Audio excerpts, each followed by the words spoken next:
Nadreen, एक बड़ी खबर है और एक खुशखबरी है पूरी दुनिया के लिए, ख़ास तौर पे मशरिक़ वस्ता के लिए और हमारे खित्ते के लिए। अब पता नहीं ये खबर जो है वो पाकिस्तानियों के लिए अच्छी बन सकती है या नहीं, क्योंकि पाकिस्तानियों ने इसका सबसे ज़्यादा बोझ उठाया है। पूरी दुनिया में पाकिस्तानियों पे सबसे ज़्यादा महंगाई का बोझ पड़ा जब ईरान की और अमेरिका की लड़ाई हुई। किसी और मुल्क ने अपनी मसनूआत की कीमतें इतनी नहीं बढ़ाई जितनी डकैती पाकिस्तानी हुकूमत ने पाकिस्तानियों की जेब पर मारी है। बहरहाल, हो सकता है कि अब चीज़ें वापस हो जाएं, होनी चाहिए, मुतालबा भी करना चाहिए, लेकिन पहले डेवलपमेंट देखते हैं। डोनाल्ड ट्रंप ने एक ट्वीट किया, यहाँ से कहानी शुरू होती है। देखें, ये मुलाकातें हो रही थी, टेलीफोन्स हो रहे थे, पाकिस्तान के फील्ड मार्शल आसिम मुनीर भी मौजूद थे ईरान के अंदर। हालांकि मेरी नज़र में किसी सियासतदान को होना चाहिए था, पाकिस्तान के वज़ीर ख़ारजा को या पाकिस्तान के वज़ीर आज़म को या पाकिस्तान के डिप्टी वज़ीर आज़म को वहाँ पर मौजूद होना चाहिए था। लेकिन एक फ़ौजी जर्नैल ने ये ड्यूटी की है जो आइनी तौर पे उनकी ड्यूटी नहीं है। बहरहाल, आसिम मुनीर साहब वहाँ पे मौजूद थे, उनके साथ मोहसिन नकवी जो उनके अपने ही एक साथी हैं, उनका भी कोई पॉलिटिकल करियर नहीं है और वो अपनी टीम के साथ खेल रहे हैं। पहले उन्होंने पीपल्स पार्टी को बाहर किया और अब उन्होंने नून लीग को भी बाहर कर दिया। जब चीज़ें फाइनल होने की तरफ आई तो सारों को बाहर निकाल के आसिम मुनीर साहब कल्लम कल्ला खेल गए। बहरहाल, वो ईरान में पहुंचे और ये आइडिया उन्हें हो गया था कि अब ईरान मामला तय करने जा रहा है और अमेरिका की भी बस हो गई है। बहरहाल, डोनाल्ड ट्रंप का जो ट्वीट है वहां से हम बात शुरू करते हैं कि हुआ क्या, मुआहदा किन चीज़ों पे हुआ, कौन सी चीज़ें पीछे रह गई हैं और इसका नतीजा क्या निकलने वाला है। सबसे पहले आप देखें डोनाल्ड ट्रंप का ट्वीट। ट्रंप कहते हैं जी कि मैं व्हाइट हाउस के ओवल ऑफिस में मौजूद हूं, जहां अभी हमारी सऊदी अरब के सदर मोहम्मद बिन सलमान और मुत्तहिदा अरब अमारात के मोहम्मद बिन जैद अल नहयान, कतर के अमीर तमीम बिन हमद बिन खलीफा अल सानी, वज़ीर आज़म मोहम्मद बिन अब्दुर्रहमान बिन जासिम बिन जाबर अल सानी और वज़ीर अली अस-सवादी, पाकिस्तान के फील्ड मार्शल सैयद आसिम मुनीर अहमद शाह, तुर्की के सदर रजब तैयब उर्दगान, मिस्र के सदर अब्दुल फत्ताह अल सीसी, उर्दन के शाह अब्दुल्ला दोम और बहरीन के शाह हमद बिन ईसा अल खलीफा के साथ इस्लामी जमहूरिया ईरान से जुड़े तमाम अमूर के हवाले से एक MOU, ईरान और अमन से मुताल्लिक मफाहमत की याददाश्त पर हमारी बहुत अच्छी टेलीफोनिक कॉल हुई। एक मुआहदा, उस पर बड़े पैमाने पर मुज़ाकरात हो चुके हैं, जिसकी हतमी शक्ल अमरीका, इस्लामी जमहूरिया ईरान और फ़हरिस्त में शामिल दीगर मुख्तलिफ ममालिक के दरमियान तय पाना बाकी हैं। अलग से मेरी इसराइल के वज़ीर आज़म बीबी नेतन्याहू के साथ भी एक कॉल पर बात हुई है, जो कि इसी तरह बहुत अच्छी रही है। मुआहदे के हतमी पहलुओं और तफसीलात पर इस वक्त बहस जारी है और इसका ऐलान जल्द ही किया जाएगा। मुआहदे के बहुत से दूसरे अनासर के अलावा आबनाए हुर्मुज़ खोल दी जाएगी। इस मामले पर आपकी तवज्जो का शुक्रिया। ये डोनाल्ड ट्रंप ने ट्वीट किया, जिसके बाद उम्मीद बनी कि अब तजारती रस्ते खुल जाएंगे, आबनाए हुर्मुज़ भी खुल जाएगी और जंग का कोई खतरा फिलहाल नहीं है। ये डोनाल्ड ट्रंप के ट्वीट ने दुनिया को बड़ी उम्मीद दी और सारे अरब ममालिक ने, ईरान ने, पाकिस्तान ने, तुर्की ने, मिस्र ने, इन सब ने मिलकर कोशिश की कि किसी तरह से जंगबंदी मुस्तकिल हो जाए। अब किन शराइत के ऊपर हुई है ये तो आने वाले दिनों में जब मुआहदा होगा, चीज़ें सामने आएंगी तो आपको पता चल जाएगा। कुछ दावे डोनाल्ड ट्रंप की जानिब से किए गए, कुछ ईरान की जानिब से किए गए, लेकिन अल जज़ीरा ने कुछ रिपोर्ट किया। उससे पहले मैं आपको बताऊं कि वाशिंगटन टाइम्स ने एक खबर दी। उन्होंने कहा तवक्को है कि अमेरिका और ईरान अगले 24 घंटों के अंदर अमन मुआहदे के मुसव्वदे का ऐलान कर देंगे। रिपोर्ट्स के मुताबिक दोनों अतराफ के आला हुकाम ने इस तजवीज़ की मंजूरी दे दी है, जिस पर अब कौमी रहनुमाओं की हतमी मंजूरी का इंतज़ार है। इस मुआहदे का मकसद मौजूदा 6 हफ्तों की जंगबंदी को एक मुस्तकिल अमन मुआहदे में तब्दील करना है। ये जनाब वाशिंगटन टाइम्स ने यह कहा कि अब मुस्तकिल अमन मुआहदा हो जाएगा। अल जज़ीरा के रिपोर्टर हैं अली हाशिम।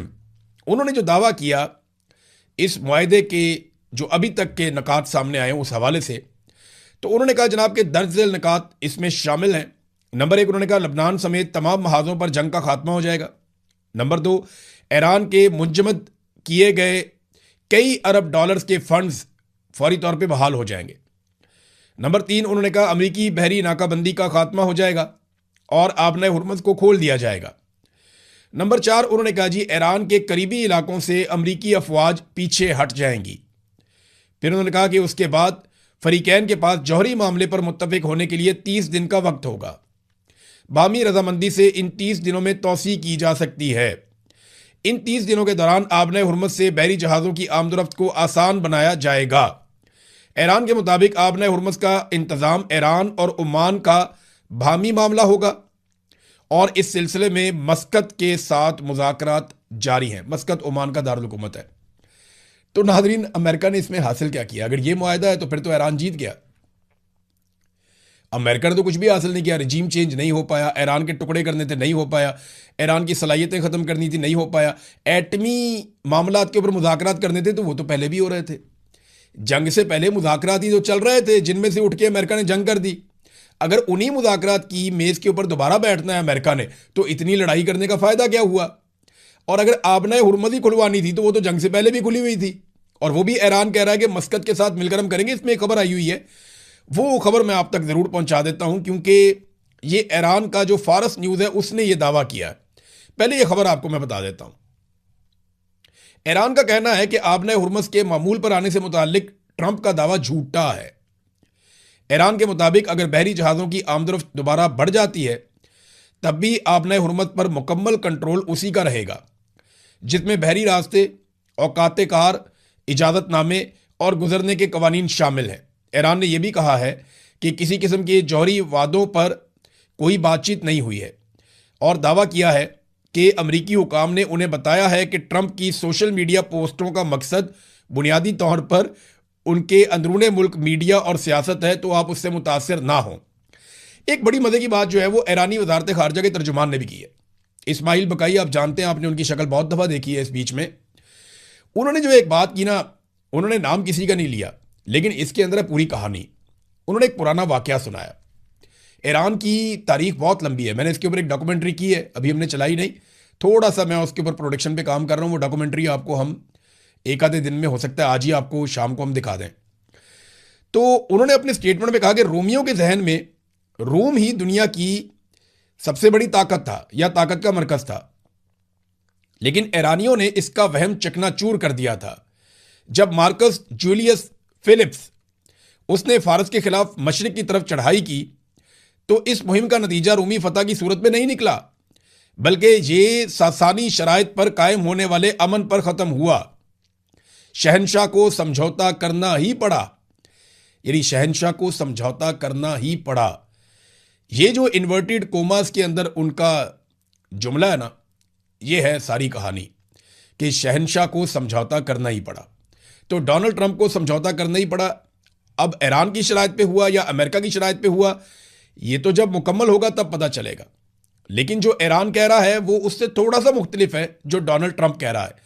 लेकिन चले मामला हल हो जाए तो वो सबसे अच्छी बात है। सबसे बड़ा पंगा पड़ गया है इसराइल को।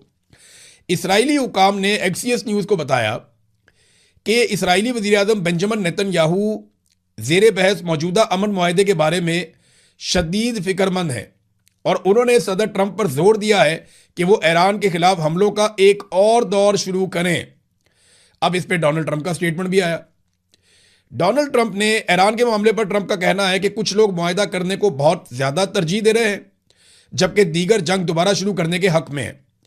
उन्होंने इन दावों को मुस्तरद कर दिया कि नेतन्याहू किसी खराब मुआहदे के बारे में फिक्रमंद है। ताहम उन्होंने इसराइली वज़ीर-ए-आज़म की हालत को कशमकश में मुब्तला करार दिया कि नेतन्याहू जो है वो कशमकश में मुब्तला है। मैं ये नहीं कहूँगा कि वो खिलाफ है, लेकिन ये उन्होंने मान लिया कि वहाँ पे प्रॉब्लम है ज़रूर।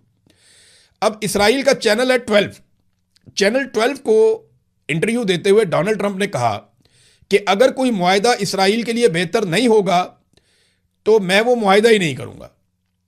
अच्छा, यहाँ पे ना एक बड़ा ज़बरदस्त तजिया आया न्यूयॉर्क टाइम्स का। उन्होंने बड़ी मज़ेदार बात की। उन्होंने बताया कि ट्रंप कभी ईरान के खिलाफ नेतन्याहू के साथ एक शरीक पायलट यानी को पायलट जैसा सलूक करते थे, यानी दोनों इकट्ठे बैठे, दोनों ने मिलकर फैसला करना है। लेकिन अब जबकि जंग तातुल का शिकार हो चुकी है और जंग बंदी के मुज़ाकरात शुरू हो चुके हैं, तो इसराइल को बड़ी हद तक अमेरिका और ईरान के दरमियान होने वाले मुज़ाकरात से बाहर कर दिया गया है। नेतन्याहू को उम्मीद थी कि यह जंग ईरान की हुकूमत का तख्ता उलट देगी, उसके जौहरी प्रोग्राम को तबाह कर देगी और उसके मिसाइलों का खात्मा कर देगी। ऐसा कुछ भी नहीं हुआ। देखिए, मैंने आपको बताया था कि यही वो 3 बड़ी चीज़ें थीं जिसके लिए ये जंग शुरू की गई थी। नंबर 1, ईरान की हुकूमत का तख्ता उलटकर अपने लोगों को वहाँ ले जाकर उनको इक़्तिदार में बैठा देना। नंबर 2, ईरान का जौहरी प्रोग्राम हमेशा के लिए ख़त्म कर देना। नंबर 3, ईरान के मिसाइलों का मुकम्मल खात्मा कर देना और ईरान को इतना कमज़ोर कर देना कि आइंदा वो कभी भी हमास को या हौसी जो वहाँ पे लड़ाई लड़ते हैं उनको या किसी भी ग्रुप को कभी भी वो हिजबुल्लाह को वो सपोर्ट ना कर सके ईरान। तो ये जनाब एक टारगेट्स थे, टारगेट तो पूरे हुए नहीं। अब इसके बरक्स ट्रंप ने तनाज़े को ख़त्म करने की तरफ रुख मोड़ लिया है, जिससे इसराइल पसे मंज़र में चला गया है और किसी भी हतमी मुआहदे पर उसका असर रसूख बहुत महदूद हो गया, यानी इसराइल को मुंह नहीं लगा रहा। इसराइली हुकाम अब ये जानने के लिए कि वाशिंगटन और तेहरान के दरमियान क्या बातचीत चल रही है, इलाकाई राब्तों और इंटेलिजेंस मालूमात जमा करने पर इन्हिसार कर रहे हैं। नेतन्याहू के लिए इसके असरात स्ट्रेटजिक होने के साथ साथ सियासी भी हैं, क्योंकि उसका तो सारा कुछ ही दांव पे लगा हुआ था। डोनाल्ड ट्रंप को तो समझ आ गई कि मैं जितना इस लड़ाई को लिंगर ऑन करूंगा, ईरान ने हार तो माननी नहीं। इस जंग को हम जीत नहीं सकते, अपने मुल्क से इतनी दूर हम पहुंचे हुए हैं, वहां पे हमारे फौजियों की लाशें मजीद आएंगी। ईरानियों को आप जितना मर्जी मारें, वो हार तो मानते नहीं हैं, उनका एक रिकॉर्ड है। लिहाजा डोनाल्ड ट्रंप को समझ आ गई जितना टाइम गुजारूंगा उतना गंदा हो जाऊंगा। यहां से निकलते हैं, कहीं और से कमी पूरी करने की कोशिश करते हैं। लेकिन नेतन्याहू ने तो यही रहना ना, उसका तो सारा कुछ दांव पे लगा हुआ था। अब उसकी चीखें निकल रही हैं, उनके लिए प्रॉब्लम बहुत बढ़ गई है। नेतन्याहू के लिए इसके असरात स्ट्रेटेजिक होने के साथ साथ सियासी भी हैं। ये न्यूयॉर्क टाइम लिख रहा है। उन्होंने अपना इमेज इस बुनियाद पर बनाया था कि ट्रंप पर उनका बेमिसाल असर रसूख है, लेकिन अब ऐसा लगता है कि इसराइल फौजी कार्रवाइयों के लिए भी अमेरिकी मंजूरी का मोहताज हो चुका है। अच्छा, इस बीच में ना नाज़रीन एक और बड़ी मज़ेदार चीज़ हुई, बड़ी इंटरेस्टिंग चीज़ है। डोनाल्ड ट्रंप ने एक पोस्ट कर दी जज्बाती होकर, और फिर थोड़ी देर के बाद वो पोस्ट डिलीट कर दी। मुझे ऐसा लगता है कि जिसका नाम लेकर उन्होंने ये पोस्ट की थी, उन्होंने ही राब्ता करके कहा कि जनाब मैंने तो ऐसी कोई बात नहीं की, लिहाजा डिलीट करो।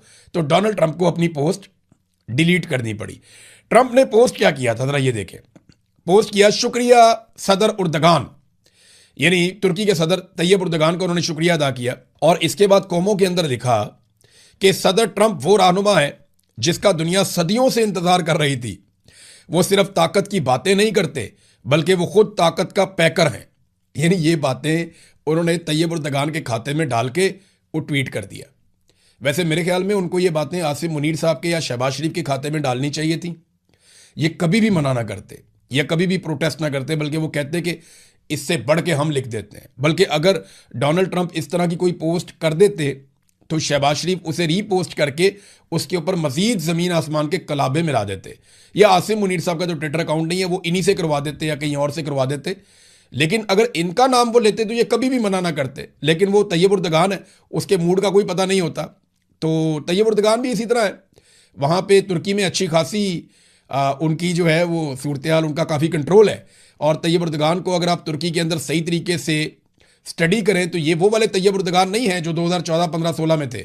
आज तैयब उर्दगान का जो कंट्रोल है वो बहुत सख्त कंट्रोल है, और उन्होंने जमहूरियत पे या अपोजिशन पे बड़ी सख्त पाबंदियां भी वहाँ पे कुछ लोगों पे लगाई हुई हैं। और वहाँ पे भी इस तरह की प्रॉब्लम्स हैं जिस तरह के पाकिस्तान या इंडिया जैसे ममालिक के अंदर रिपोर्ट होते रहते हैं। तो आइडियल सिचुएशन तो वहाँ भी नहीं है। बहरहाल फिर भी तैयब उर्दगान के मूड का कोई पता नहीं होता। डोनाल्ड ट्रंप को ये ट्वीट डिलीट करनी पड़ी। मुझे ऐसा लगता है कि ये ट्वीट इसलिए डिलीट करनी पड़ी कि डोनाल्ड ट्रंप ने गलती से तैयब उर्दगान का नाम लेकर कर तो दी, लेकिन फिर उन्होंने डिलीट करवा दी। नाजरीन, अब डोनाल्ड ट्रंप के ऊपर अमेरिका के अंदर बहुत तनकीद हो रही है और होगी और बढ़ेगी भी। इसकी वजूहात एक तो ये कि डोनाल्ड ट्रंप ने अमेरिका के ज़्यादातर मीडिया को अपना दुश्मन बनाया हुआ है। फिर डोनाल्ड ट्रंप इंतहाई गैर मकबूल हैं।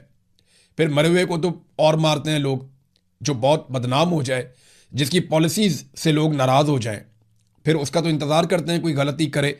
तो डोनाल्ड ट्रंप ने अपना कोई भी टारगेट पूरा नहीं किया। मुआहिदा सामने आने की देर है, उसके बाद डोनाल्ड ट्रंप के ऊपर बहुत ज़्यादा अटैक होगा, और वो आज से शुरू भी हो गया। और फौरी तौर पे एक वाक़या होता है, ये वाइट हाउस के करीब वाशिंगटन में डीसी में वाक़या ये होता है कि जो 17 नंबर गेट है, 17वीं स्ट्रीट, उस तरफ NW और पेंसिल्वेनिया एवेन्यू NW पर दोपहर के वक्त अचानक एक फायरिंग का वाक़या होता है, और उसमें 3 गोलियां चलती हैं वाइट हाउस पे, और सीक्रेट सर्विस वापस गोली चलाती है। उसके नतीजे में मुलजिम जो है वो अस्पताल पहुंच के मर जाता है। एक राहगीर को गोली लगती है और किसी ऑफिसर को चोट नहीं आई। ये वाक़या रिपोर्ट हुआ। कुछ लोग कह रहे हैं कि बार बार इस किस्म के वाक़यात होने का मतलब ये है कि डोनाल्ड ट्रंप की मकबूलियत बहुत ज़्यादा गिर गई है, और इन वाकयात से डोनाल्ड ट्रंप की मकबूलियत को उठाया जाएगा। शक करने वाले शक भी करते हैं ना, लेकिन ये दहशतगर्दी के वाकयात भी हो सकते हैं, तो दोनों पहलुओं को देखना पड़ेगा। इससे पहले जो एक वाकया हुआ फायरिंग का, जिसमें डोनाल्ड ट्रंप को उठाया गया स्टेज से और हटा दिया गया, उस वाकये के बाद जो दोबारा सर्वे आया, तो मेरा फोकस इस बात पे था कि ट्रंप की सूरत बेहतर होती है या नहीं होती, तो उससे तो सूरत बेहतर नहीं हुई थी। तो आज लोगों की थोड़ी सी तवज्जो बटी, लेकिन जो बड़ा टॉपिक है अमेरिका में, जो सबसे बड़ी बात है जो डिस्कस हो रही है कि इस मुआहदे के नतीजे में अमेरिका ने क्या हासिल किया, और इतनी लंबी जंग में जिसमें अरबों डॉलर झोंक दिए अमेरिका ने, इसके बदले में अमेरिका को क्या मिला। अगर एटमी मामलात पे मुज़ाकरात ही करने थे, वो तो पहले भी हो रहे थे। अगर आबनाए हुर्मुज़ को खोलना ही मिशन का आखिरी हिस्सा है, तो वो तो पहले भी खुली हुई थी। बल्कि इसमें बेहतरी तो ईरान की हो गई कि एक तो उनकी कौम इकट्ठी हो गई, दूसरा उनकी अपनी हुकूमत के खिलाफ जो लोगों के जज्बात थे वो भी खत्म हो गए, उन्होंने एक जंग लड़ ली, वो लोगों में मकबूल हो गए। और तीसरा, ईरान के मुंजमद असासे जो हैं वो भी अब खुल जाएंगे। और चौथा, ईरान को उम्मीद हो गई कि पाबंदियां खत्म होने के बाद वो अपनी मईशत को खड़ा कर लेंगे। तो इसमें तो ईरान फाते हो गया इस वक्त तक की सूरत हाल में। बहरहाल पाकिस्तान में जो है वो इसको सेलिब्रेट किया जा रहा है, बहुत सारे लोग इसको आसिम मुनीर साहब के खाते में डाल रहे हैं। बात ठीक है, उन्होंने बहुत मेहनत की है, आसिम मुनीर साहब ने वाकई इसमें बहुत मेहनत की है। ये अगर पाकिस्तान का कोई सियासी रहनुमा करता और जमहूरी तरीके से आया हुआ कोई शख्स करता तो पाकिस्तान की बड़ी इज्जत होती, लेकिन एक जर्नैल का ये करना, अपने हलफ से बाहर जाकर ये सारा काम करना, ये नामुनासिब तो है। लेकिन आसिम मुनीर साहब ने मेहनत की है, कोशिश की है, और उसका फल ये है कि आलमी सतह पे उन्हें पजीराई मिल जाएगी। लेकिन क्या इससे पाकिस्तान में कुछ बदलेगा? नहीं बदलेगा। आपको लोग चूरन बेचेंगे, मैंने आपको पिछले वीलॉग में भी बताया, लोग आपको चूरन बेचेंगे कि बहुत कुछ बदलेगा, लेकिन कुछ भी नहीं बदलेगा। पाकिस्तान में जब तक सियासी इस्तेहकाम नहीं आता, तब तक पाकिस्तान खुद से आगे नहीं बढ़ सकता। ये हो सकता है आपको कर्जा ज़्यादा मिल जाए, आपको पैसा मिल जाए, आसान शराइत पे मिल जाए, आपको दुनिया थोड़ा बहुत सपोर्ट कर दे, ना पाकिस्तान में सरमायाकारी आएगी, ना पाकिस्तान के अंदर लोग पैसा खर्च करेंगे, ना पाकिस्तान के अंदर मईशत का पहिया चलेगा, ना पाकिस्तान आगे बढ़ेगा, जब तक पाकिस्तान के अंदर सियासी इस्तेहकाम नहीं आता। और पाकिस्तान में सियासी इस्तेहकाम तब तक नहीं आएगा जब तक आसिम मुनीर साहब अवाम के साथ जो उन्होंने एक जिद लगाई हुई है वो जिद ख़त्म नहीं कर देते। अवाम की जिद है कि हम अपने मुंतखब नुमाइंदों को लेकर आएंगे, वो मुल्क को चलाएंगे, जबकि आसिम मुनीर साहब की जिद है कि वो अपने चुनतखब नुमाइंदों को लेकर आएंगे और उनसे मुल्क चलवाएंगे। यहां पे आके एक फड्डा पड़ गया है। आप दुनिया में जितनी मर्जी सुलह करवाएं, दुनिया में आप जितना मर्जी भाग दौड़ करें, डोनाल्ड ट्रंप आपकी जितनी मर्जी तारीफ करे, शहबाज शरीफ डोनाल्ड ट्रंप की जितने मर्जी जूते पॉलिश करें, आप जितनी मर्जी खुशामद करें या ब्रीफ केस पे पत्थर रख के लेकर जाएं, जो मर्जी आप कर लें, आपके मुल्क में जब तक सियासी इस्तेहकाम नहीं आएगा तब तक पाकिस्तान आगे नहीं बढ़ेगा। और तब तक सियासी इस्तेहकाम नहीं आएगा जब तक कि आप अवाम की मंशा के खिलाफ ज़बरदस्ती की हुकूमत बिठाना बंद नहीं करेंगे, जब तक आप वापस अपनी आईनी हदूद में नहीं जाएंगे, जब तक आप अपने हलफ की पासदारी नहीं करेंगे, जब तक कि आप सिविलियंस को वापस इक़्तिदार उनके हवाले नहीं करेंगे, अदारों पे कंट्रोल करना बंद नहीं करेंगे, मीडिया को आज़ाद करें, अदलिया को आज़ाद करें, फिर आप देखें पाकिस्तान में कैसे सरमायाकारी आती है, फिर देखें लोग कैसे बढ़ चढ़ के काम करते हैं, पाकिस्तान आगे भी बढ़ सकता है। तो ये एक एपिसोड तो ज़रूर हुआ, लेकिन पाकिस्तान को इसमें क्या फ़ायदा हुआ? देखिए, अब होना तो ये चाहिए कि फौरी तौर पर आलमी मंडी में तेल की कीमतें नीचे और पाकिस्तान के अंदर 150 रुपये पर लीटर पे होनी चाहिए।